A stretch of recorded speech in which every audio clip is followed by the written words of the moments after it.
এই কয়েলগুলো ঢুকাতে হবে খুব সাবধানের সাথে ঢুকাতে হবে, যাতে এর গায়ের যে কালার আছে এই কালারটা যাতে উঠে না যায়। এই কালারটা যদি উঠে যায় তাহলে মোটরটা কিন্তু পুড়ে যাওয়ার সম্ভাবনা আছে, শর্ট টট হয়ে যেতে পারে।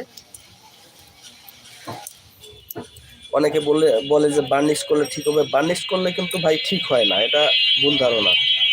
বার্নিশ করলে এই ধরনের শর্টগুলো ঢাকা সম্ভব হয় না।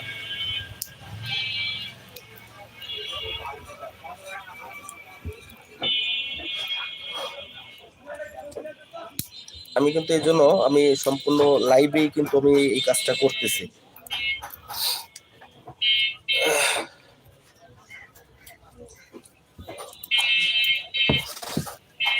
দেখেন আমি কত তাড়াতাড়ি কিন্তু ঢোকাই ফেলছি তারটা।